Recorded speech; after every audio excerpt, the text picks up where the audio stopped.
Hi, this is Brian Rogal, and we're at the 2012 Midwest Energy Solutions Conference, and that's sponsored by MEEA. And I'm here with Dylan Sullivan, who is with the NRDC.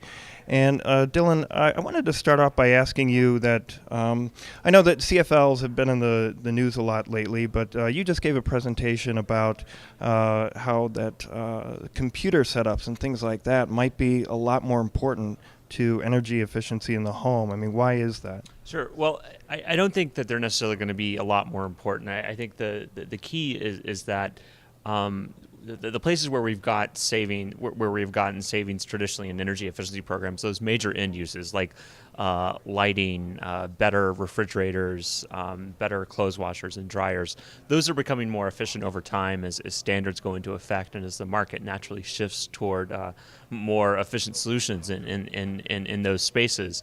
But where we really see growth, going out to 2035 and beyond, is in consumer electronics and things like televisions and things connected to televisions, like set-top boxes or video game consoles, and also with computers and computer peripherals. So there's still going to be a lot of opportunity in areas like lighting and those other major appliances.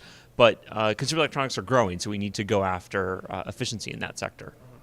Do you think people would be surprised by how much energy they're wasting with these, fancy computer setups and CD players? It is. I think that the most surprising thing about them is a lot of for a lot of these devices, when you turn them off, they don't really go off. They go into a standby that it doesn't really save a lot of energy. So I mentioned with a set-top box, the interface between your television and the content provider.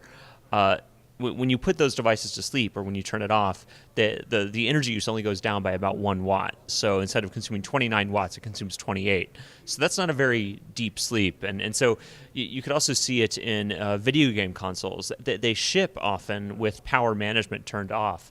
So they will continuously draw 80 watts even when nobody's using them. And that's just, unnecessary and nobody gets benefit from it. But if it's automatic, then how can people save energy with these setups? If they turn it off, what more can they do? Well, so with video game consoles, for example, you actually can enable power management as a user. But one of the things that I talked about in my presentation is that a lot of these decisions are made by the manufacturer, not by the individual consumer. And so utilities and entities like MEEA can play a role in having conversations with these manufacturers and putting incentive money on the table to change some of these settings in the way the standard practice in the industry, so that saving energy becomes more business as usual. And sort of the problem is that a lot of these devices are becoming more and more like computers. They're just becoming more complex.